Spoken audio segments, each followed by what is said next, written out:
Well, welcome to another Meet the Author. We've got a great speaker joining us today and going to have an interesting conversation. So Gary, I'm going to pass it right off to you to introduce our guest. Okay, thanks, Tamara. Hi, everyone. Glad you can join us. Well, today's book, as you can see by my virtual background, is called Cynefin, Weaving Sensemaking into the Fabric of Our World. And we're actually going to focus on a chapter that's called the Cynefin Approach to Leading Safety in Organizations. And we have Michael Cheveldave here to talk about that. But I do have to make a disclosure. I and Michael co-authorized this chapter in the book that we are discussing today. At that time, Michael was vice president at Cognitive Edge, has since then launched into Sensemaking Partners. So welcome, Michael. Glad you can join us today. Yeah, thanks, Gary. Nice to see everyone. Right. Okay. So a couple of words, key words in the book title. And I remember we thought about it quite hard about what is the title of our chapter going to be. And the two words I just want to pick out, just so we can get the ball rolling, is Cynefin and sensemaking. But let's start with sensemaking. Michael, what do we mean by sensemaking? Yeah, I mean, if you look in the research, the literature around sensemaking, there's a few different schools of thought. Cynefin or Dave Snowden has worked along the lines around complexity, knowledge management, and how to make sense in those environments. Some of the academics, if you do some research on it, Carl Weick comes up around sense-making, Brenda Dervin. Some of her work, which I've not studied in depth, looks at it from a communications angle. So how do we make sense of our environment? And then how do we make sense of communication as you're a recipient and an initiator? But the definition that working with Dave for probably over 15 years, and he consistently articulates is how do we make, as humans, how do we make sense of our world so we can act in it? Sometimes when I'm teaching and training around Cynefin and complexity, is I also sort of qualify a little bit is how do we take effective action? Because a lot of environments are action oriented, but I would say that they're perhaps privilege action too soon prior to deep enough sense making has been executed to really understand the context, the environment, the dynamics of our situation and our present state. If I could be a little bit critical, oftentimes actions are predicated on an assumption of order. In other words, we act with a desired intent to achieve a specific outcome. And that is what really challenges decision makers, people that are taking action, is when you do that in complex times, you make things really, really potentially significantly worse, and you have unintended consequences. And most often you fail at trying to achieve the desired outcome. A bit of a rambling there, but sense making is how do we make sense of our environment, our world, so we can take effective action in it? Yeah, and we also noticed that you can say sense making as it is, or you can say sense making with a hyphen in between as well. Yeah. And there's subtle differences, but to me, it's just making sense of the world so we can act. Correct. Yeah, I've got an engineering background, so I tend to be practice oriented. Although being an engineer, applied science, that's a background you and I, Gary, share, and I think some others on the call as well, is the applied science angle, is we have a desire to understand science. So in sense making, there is theory behind sense making, and especially complexity theory. And even, as we look at the sciences of, cognitive sciences and groupthink and all this human dynamic, it's a fascinating time right now because we're all immersed in it, in a very different interacting environment, interconnected in real time as we're doing right now. Yeah. Okay. Well, you begin the chapter by saying most leaders see safety issues as ordered, as you already mentioned. Existing in the Cynefin framework remains of clear and complicated, where best practices are valued. Yet, while many safety solutions work well there, several safety issues do not. But to set the stage for this conversation, can you give the audience a quick overview of what Cynefin is? Yeah, and it's the Cynefin is a framework primarily, and it's a framework that allows individuals, but in its most authentic application, groups of individuals, purposefully a diverse group of individuals with differing perspectives, to explore and understand a certain operating environment or a certain environment or context. So as a framework, it actually has utility. It's not just a framework for safety.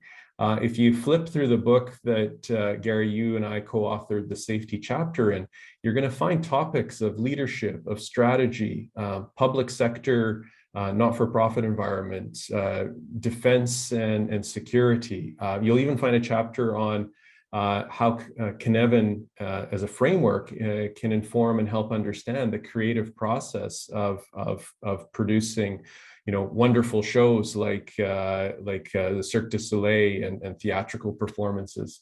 So in its essence, the framework is founded on the foundation that we're operating in an environment of multiple systems that are happening at the same time. And the systems I'm talking about is you have aspects of our systems which are ordered and structured, some very clear and obvious, so we can understand them very, very without much sort of requirement of expertise or knowledge. These are like, selecting which side of the road we drive on. Some of us have traveled to the UK, and you can see that the convention and the rules of what side of the road to drive on are very different than what we subscribe to here in Canada and the US, as well as other parts of the world, including Europe. And then aspects of our world are ordered, but they're complicated. They're only, the order and predictability is only understood by experts. This is the field of, engineers, scientists.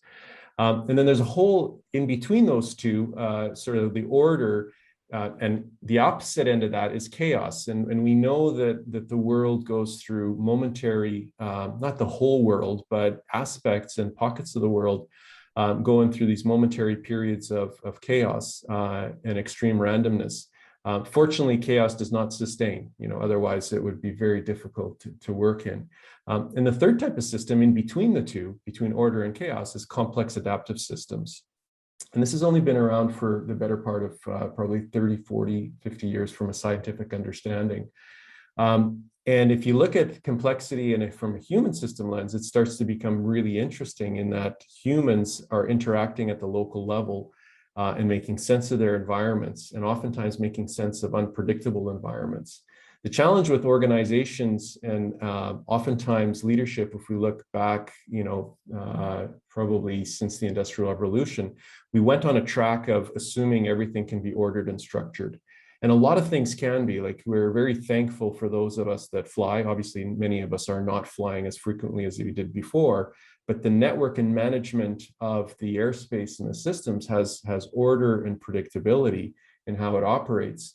But as one of our audience members here, David, would attest to, being a pilot is you have to apply human sense making to conditions that sometimes shift outside beyond expectation.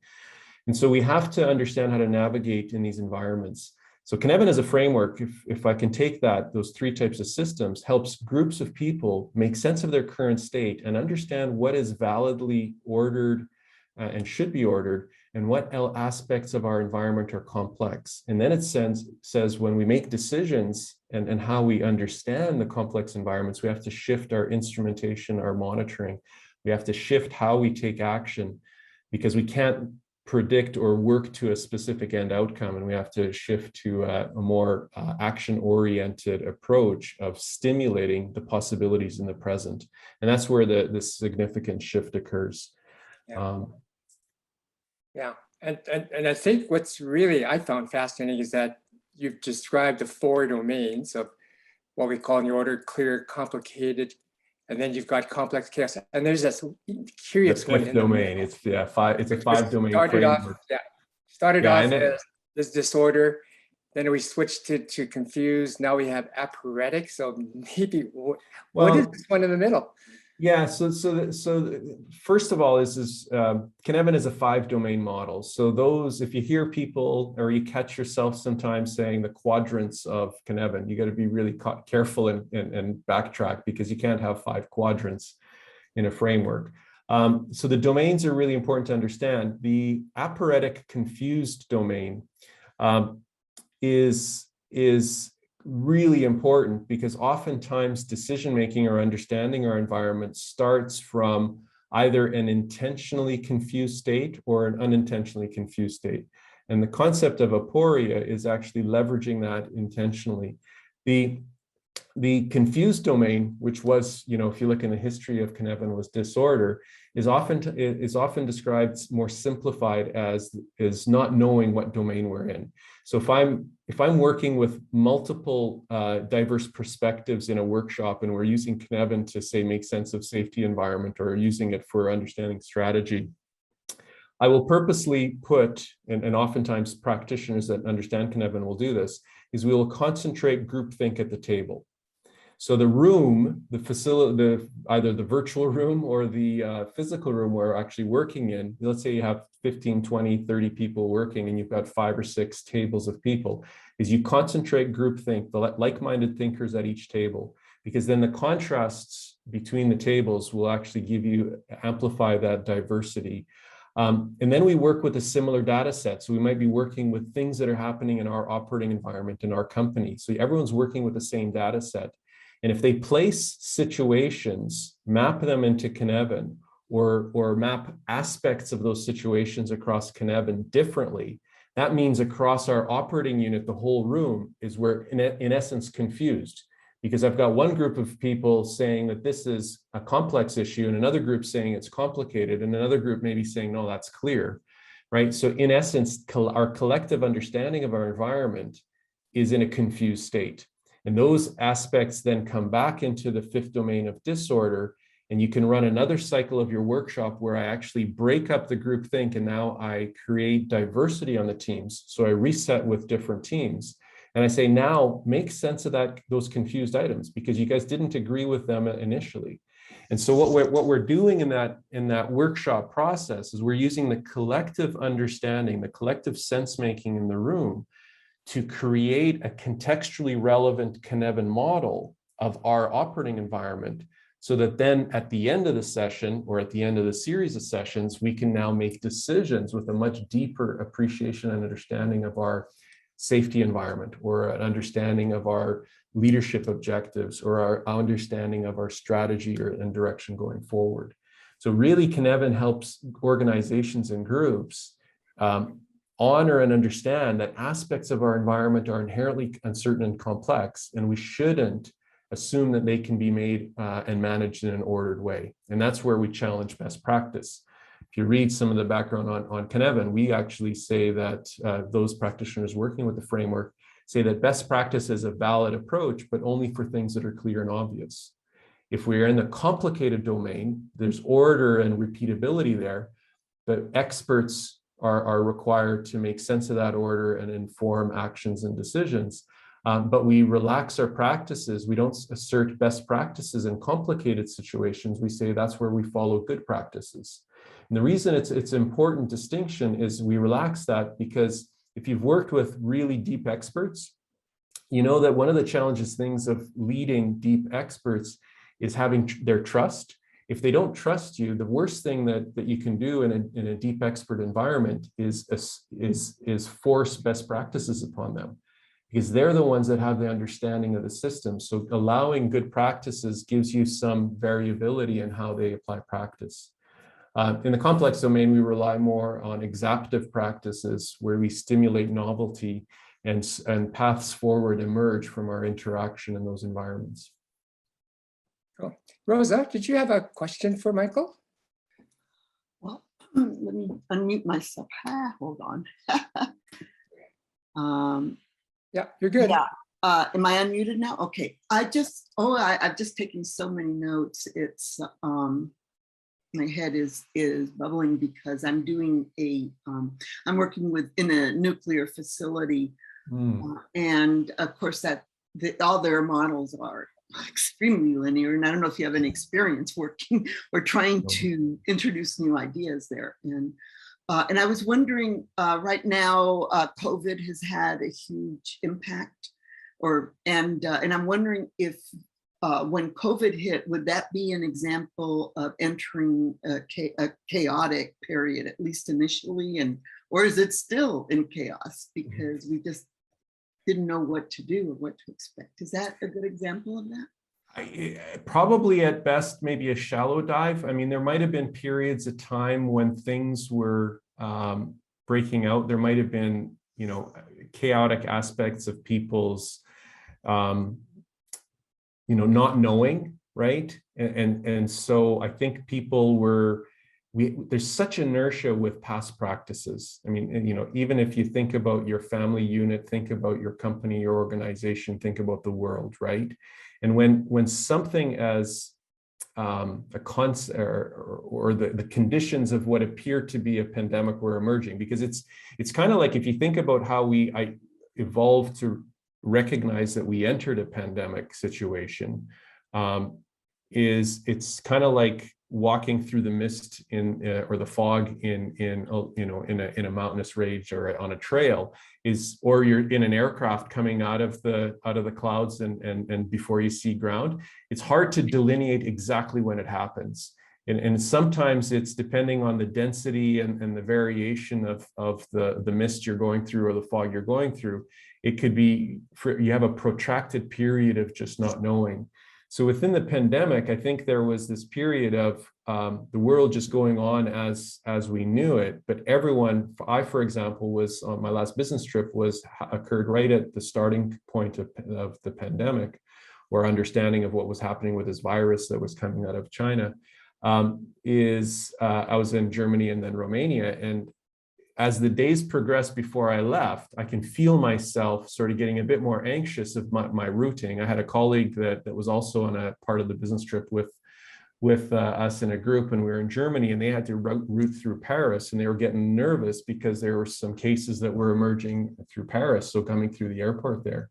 So to say it was the whole world was in chaos, no, but I think for certain people in certain contexts, definitely if you're in Wuhan, right, in that area, things were ripping quick. I think there was in more of an intense chaos place.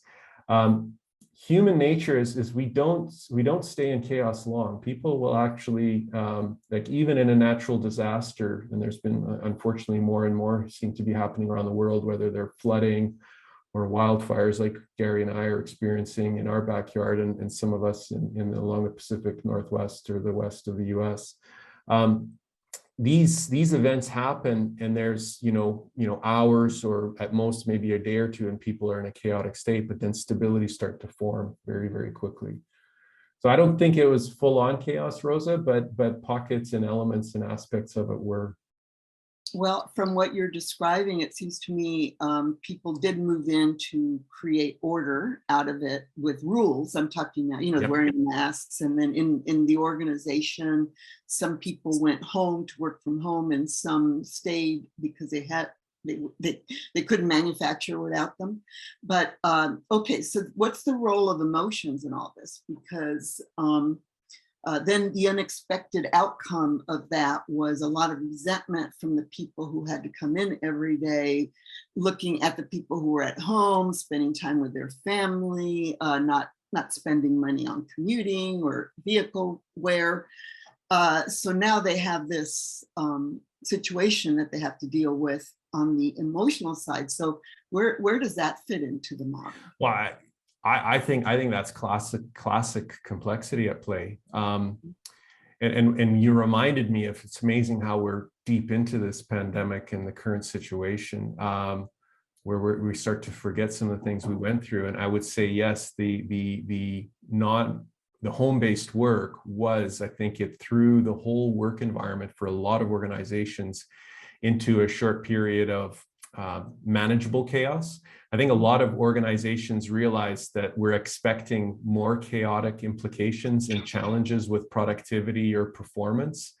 I've encountered far more people that were pleasantly surprised that operating effectiveness was actually sustained in a lot of cases, in several cases, in a better way.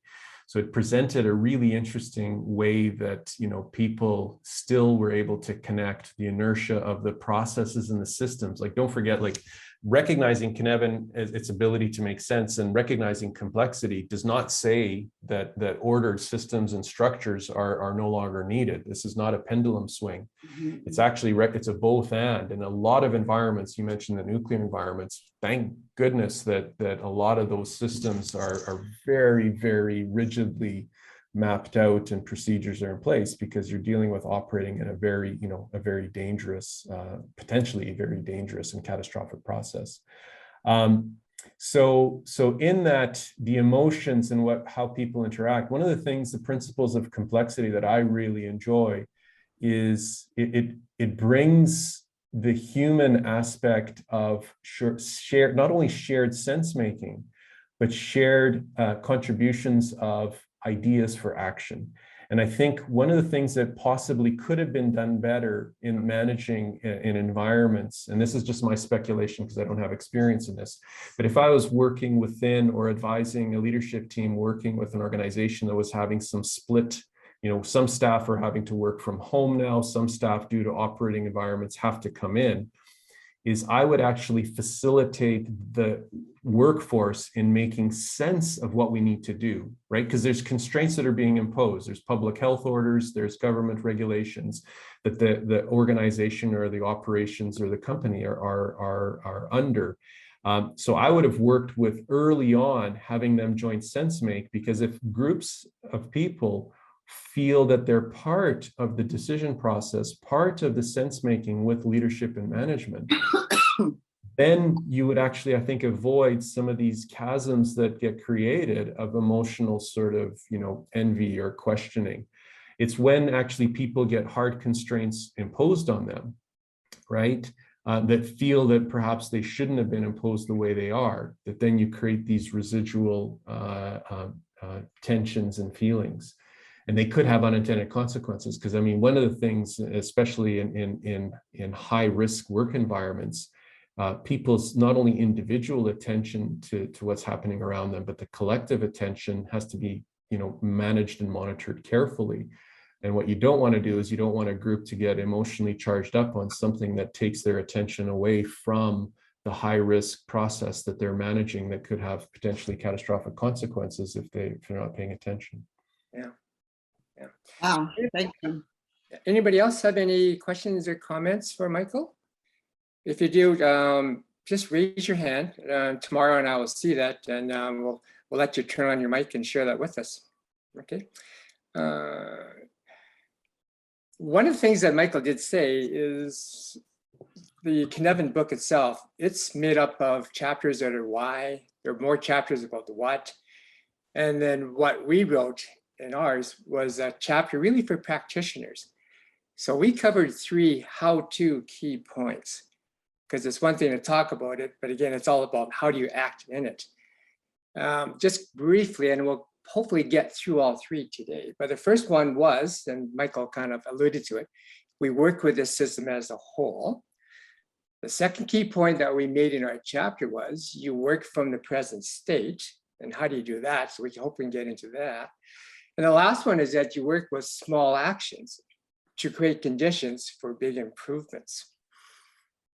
So let's go back to that first one. Is there anything more you wanted to talk a bit, Michael, about working? Yeah, I think it's important. I mean, yeah, I was in preparing for our conversation this morning. I was just flipping through the chapter again, and it would be wrong to assume work with the system as a whole, to think that you have to work with it as a whole with an outcome mindset, right? One of the things that we often say in complexity is you always have to be recognized you're working with a partial awareness of the entire system. So we probably could have, alternatively, I mean, just as easily, Gary chose to say, work with an understanding that there's a whole system that you're partially aware of. I mean, it would have been more accurate to say it that way. But recognizing that there's a whole system out there, And recognizing that a significant aspect of the system is complex, or an element of it, is working with it as a whole, is understanding how the micro decisions, micro attitudes are aggregating across the entire, department, division, company, enterprise, right? Because then appreciating that they have a whole allows you to understand the whole by recognizing that individuals and small teams have to work in their specific environments, right? Oftentimes with the concept of working a system as a whole with an ordered outcome is to say, look, we want our overall safety performance to look like this, right? And then we decide how do we get there, and then we break things apart, and everyone has to work along these lines. Where our approach in the chapter is working the system as a whole is recognizing that there's a lot of interacting elements and observations and sense making that people are making.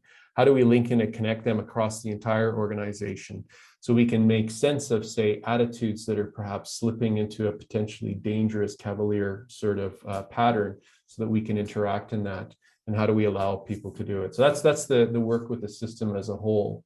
And then number 2, Gary.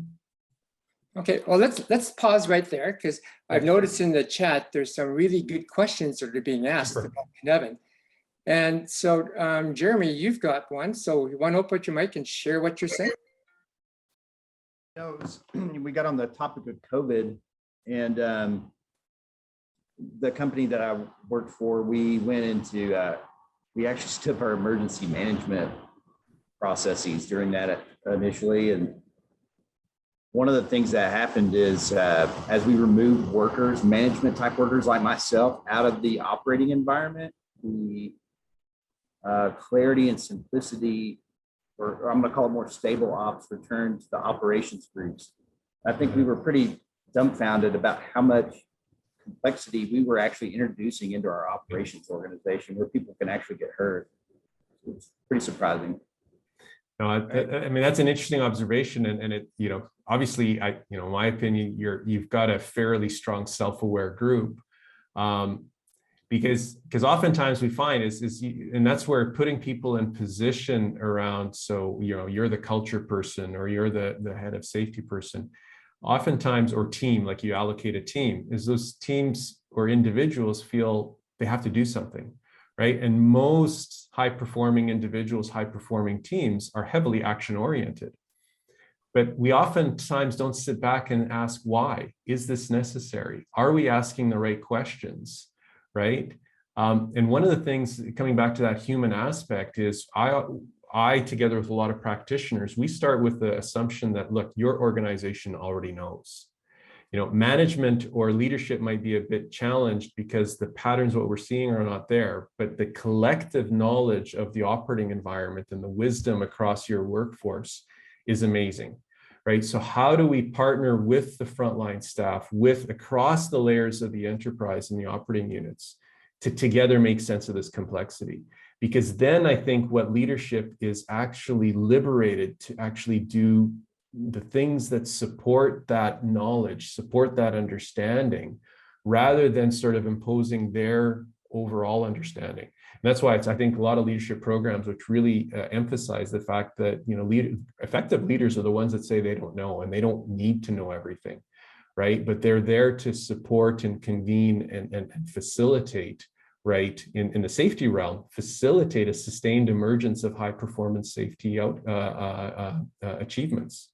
Right, but it's an emergent property, as Gary has often articulated, and we articulate in our chapter. Right. I'm just going to tap in here for one moment, because Dave Day, I saw your hand go up a little bit ago. Did you have a thought or question you wanted to ask?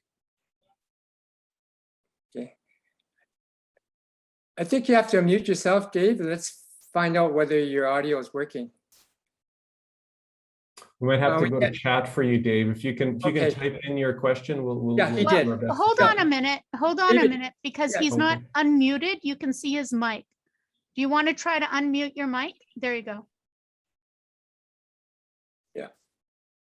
Am I unmuted now? Yeah. Hey, good to hear from you. Okay. My question is, can we say that Cynefin Cynefin with the Converts. hard C. Okay. Can we say that Cynefin converts signals from a chaotic system into a recognizable emerging problem that will likely see in that system in the near future? That particular system. In other words, if we were to think of a system, you name it, a financial system, a marketing system, a production system, a supplies system. I think, Are we seeing signals from those when we tap into them? Are we seeing signals or thoughts from people, attitudes from people in the working in those systems that really forecast what's going to happen in the near future? The problem is there, it's emerging, and it's on their mind, if we will, if you can. Yep, I get you. Yeah, we get you. You got the idea, Gary? Yeah, and we sometimes call these black elephants. We know that there are problems there. They've been identified. We knew that the pandemic was going to come. We had lots of signals about it. Right. But for whatever reason, we chose not to do something until it happened. Then we plunged into chaos. Right. Right? So now how we describe it, Michael and I, is that we plunge into chaos. So like Michael says, the first thing we do is we try to get out of chaos. And we do that by stabilizing the situation. And that moves us into that aphoretic, confused stage. So we bought some time for ourselves. So now you can think you have some choices. We can force people back into the clear domain, do command and control sort of stuff. We can throw it out to experts and say, you guys figure it out. Or, Michael, we can actually go into the complex domain and do some trial and error experimenting, find out what is really going on to make sense of the world. So this leads us on to key point number 2. You work from your present state. Okay, so why don't you elaborate on that key point that we made, Michael? You work from your present state. Present state. You don't worry about the future. You don't worry about the past. You work from your present state. Yeah, so I think the fact that the Cynefin framework works from a diversity of perspectives and allows individuals and groups of individuals to make sense of their current environment. To Gary's earlier point, we had, there's lots of evidence that people were thinking the potential of impacts of a pandemic, right? There's a lot of literature out there, but people we know don't operate well, right? In terms of taking action on hypotheticals, right? And especially in terms of I would say the masses. I mean, crisis managers recognize the value of running rehearsed, training exercises into prepared decision-making in those environments. But it's oftentimes more often requires that people are immersed in a crisis type situation before they take action in it. And there's some fascinating research on that. So groups of people making sense of the environment. Gary says, throw in the pandemic, when we are all thrown into this, right? And organizations are part of that. We actually, because we don't know how to take action, we don't understand the environment. The state is not understandable. There's alternative hypotheses. There's science that's contradictory. There's science that has not yet sufficient evidence. So we're in that confused state, right? And from there, we can determine directions and courses of action. And the courses of action might actually take multiple simultaneous pathways. So aspects, what we, from that confused state, we might identify things that are inherently complex from a complexity perspective. And we will move to a portfolio approach of trying things and seeing what happens. So monitoring, safe to fail, experimenting, right, doing things. We might actually, things that we know could have an immediate effect, but require very clear rules with zero tolerance of any violation of those rules. So hard lockdown, we're observing it a bit right now. Australia and New Zealand for the world are an interesting example of extreme lockdown to full containment. The challenge with those approaches is the question of, are they resilient? Because very extreme rigid rules can sometimes have catastrophic failure, right? That's why the cliff is there. And then there's aspects from that confused state you might identify that we need to check the experts at it to continually understand. We need to make sense and analyze what's happening. So we see what's happening in places like Israel and talking about COVID, we see what's happening in Israel and places like Iceland and stuff, where we're understanding the science is showing that the durability, right, of some of the vaccines that are used in those countries is not as we expected it. So now the science has to be put at that and the understanding of that. So I think this multiple domain approach, right, will help us, navigate out of what started initially as, the world tossed into a shallow dive into chaos, right, and to introduce stabilities.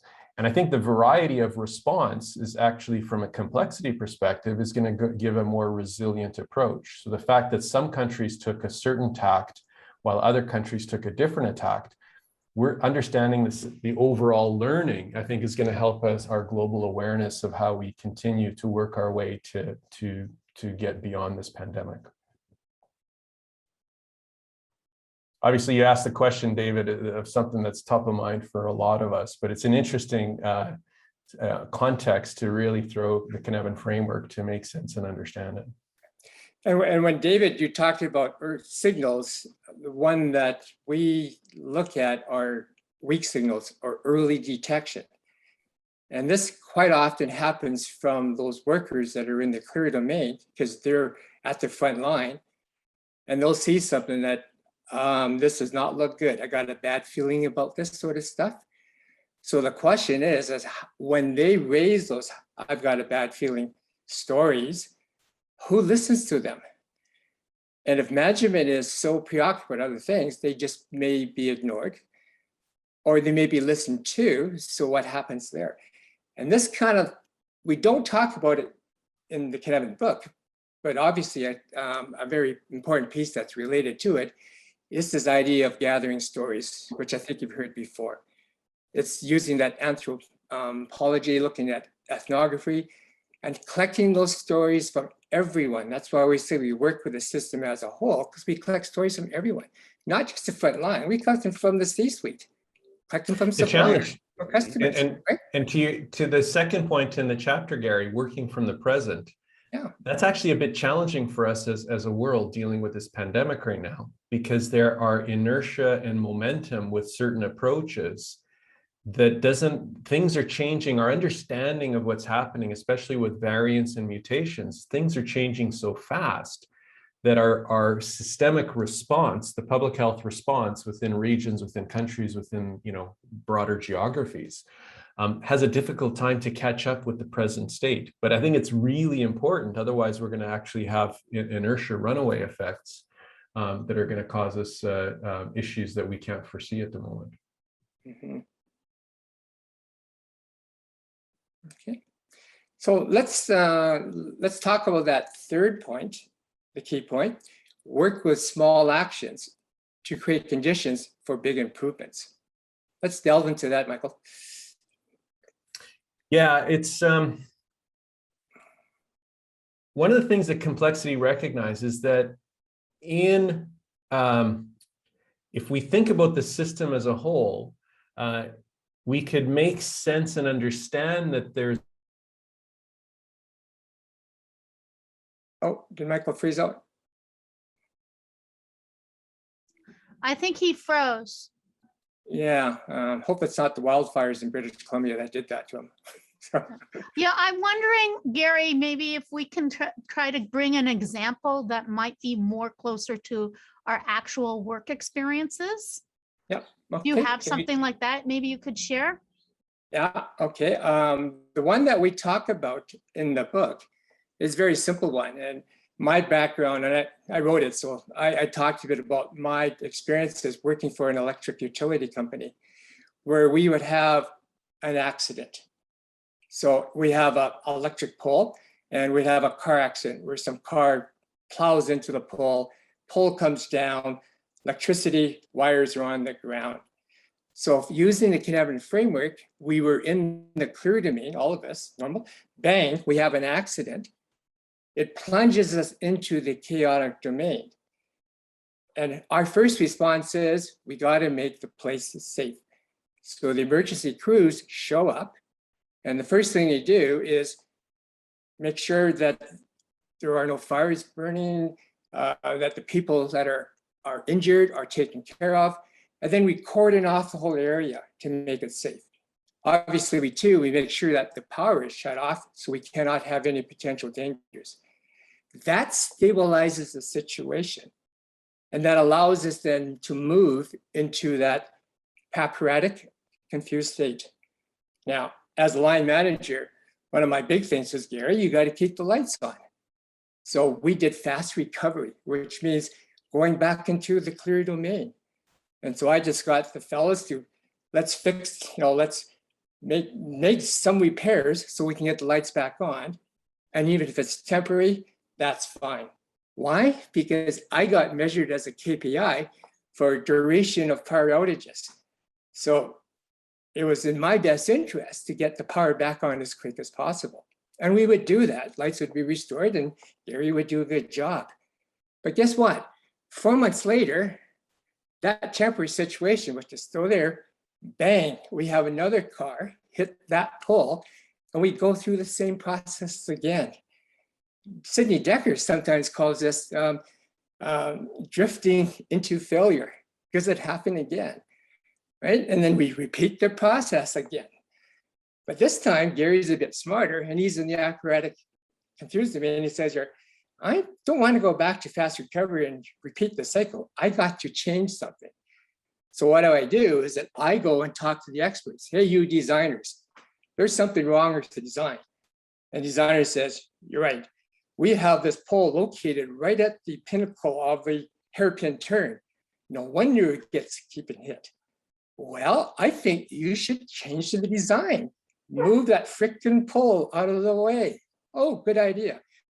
So I give them like, okay, do that within a month, please. And a month goes by.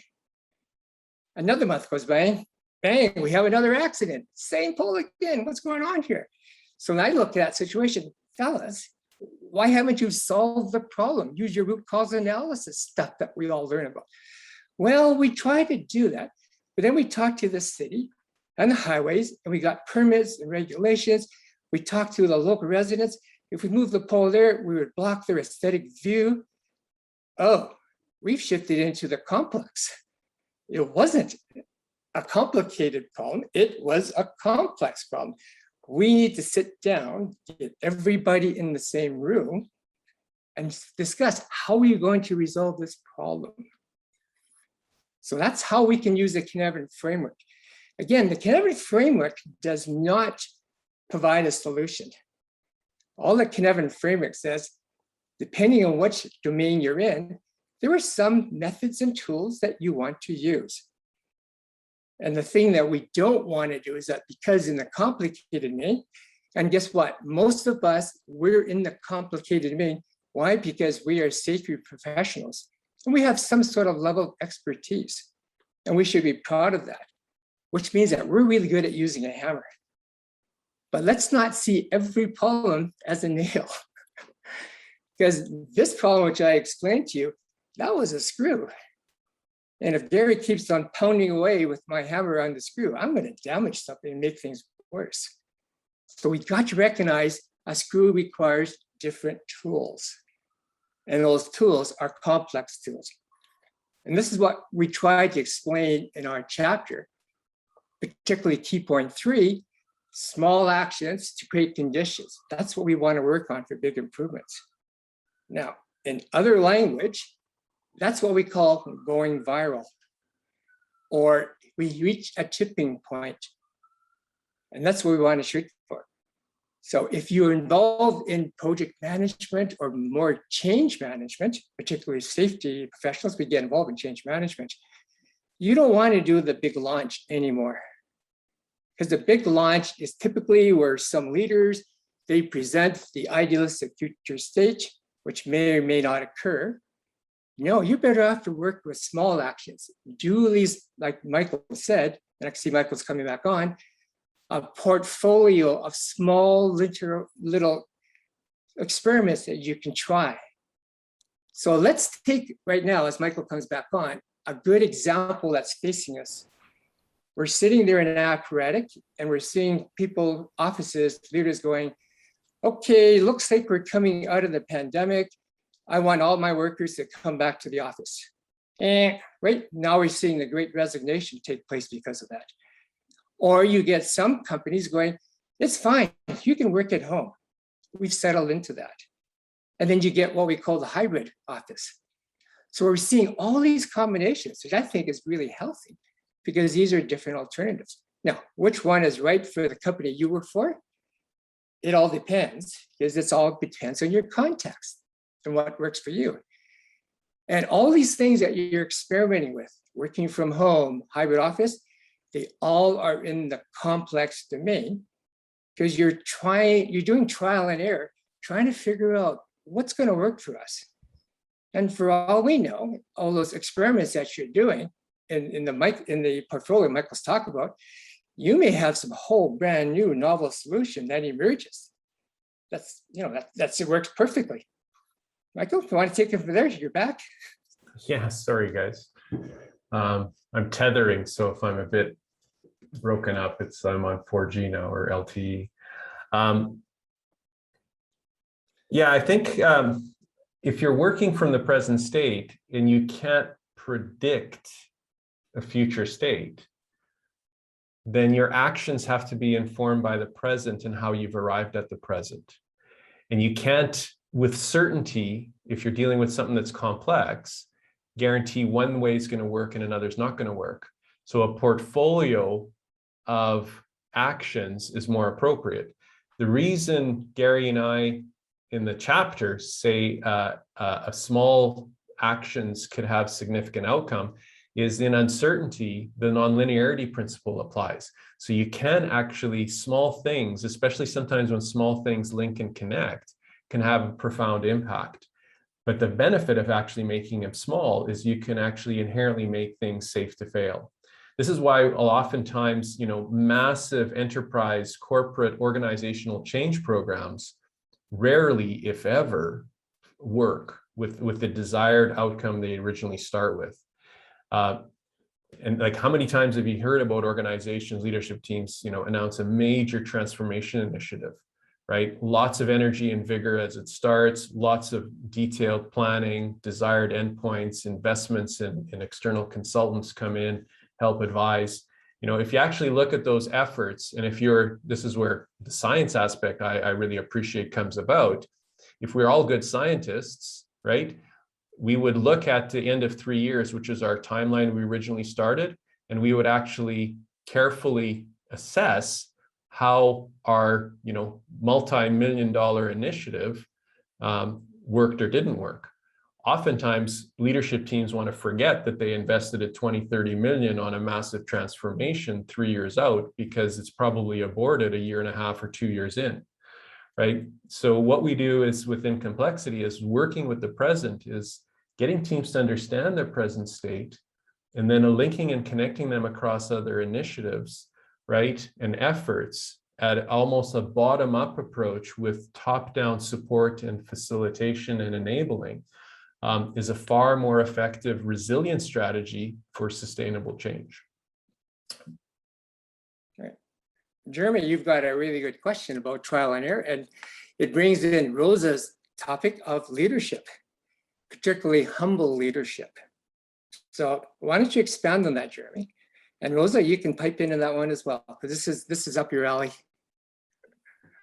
No, I was just, I guess my question is, how do we get over that? And I'm guilty of it too, so I can speak to it personally, but I've got to have the answers, right? Versus just kind of sitting in the moment and trying to understand it better, resisting the urge to act immediately, and becoming more humble in our approach on how we solve problems that we see. Yes, Rose, I teed you up. You can have the floor. No, that's anyone. I'm sure everyone has been in that position. Every manager is evaluated on how decisive they are and how quickly they come up with the right answer. So that's part of the problem right there. So internally, and that's why I say leadership is a choice, and it's a process of internal work. Because you need to be able to observe that you're under this pressure and develop the relationships around you where you can talk about the need to slow down and bring in these other perspectives. I'm not saying that's easy. It's extremely difficult. It's very difficult to go against it, particularly if somebody is above you or someone is a really valuable contributor and you don't want to lose that relationship. Finding a way to express your concerns and maintain relationships, that's something worth achieving. That is, and I'm currently experiencing that right now with the nuclear group, because they're so certain that they are right. And if I raise questions, they actually consider me unethical. I'm being unethical. So that is, it's not an easy situation. I think it goes to the extreme of complexity. I don't know if you agree, Michael. So Rosa, that's one of the reasons actually we strongly recommend, if you're doing sense making and engagements, applying Cynefin, applying these methods and doing micro narratives, is in parallel, it's very important to do some leadership development, because if you actually engage a workforce in this collective sense making in advising, but you're not preparing your leadership to understand complexity from a similar language, it actually could really hurt you, because you're taking action and setting expectation in a way that leadership may not be ready to support. And another point to make is in highly technical environments, and probably the most technical environments is what the industry that Rosa's working in right now, nuclear. But very technical environments tend to advance and put into higher positions of authority and power those that have demonstrated extreme confidence and extreme knowledge of very complicated processes. So when they elevate into higher positions of authority, they're naturally inclined to think that they have to be consulted because they are the expertise, or they are the experts. So their expertise, so oftentimes the reason that they get opportunities to elevate into bigger decision-making roles with budget authority is because of their technical knowledge and competence. But that same competence could actually really hurt their ability to lead at the levels that they're entering. Right. Okay, Kevin, your hand's up there. Would you like to chime in here? Just a couple of things building on the point that Rosa made, which takes me all the way back to Edgar Schein and his very early book, Process Consultation, which is about how you contract with your client from day one, and then you test it early on just to see how self-aware the leadership is, and how they are prepared, how much they're prepared to take on board your feedback in terms of how they're performing as leaders. So that was the first point. The second point was, the number of times when I'm working with clients and I say, okay, how are we going to monitor and evaluate this, a 10 million, 50 million pound project? How are we going to monitor it and evaluate it in a formative way, in a real-time way, so that we know, well, exactly whether we are making a difference. The number of times I ask that question and the room goes silent, and then somebody else takes it off in a different direction.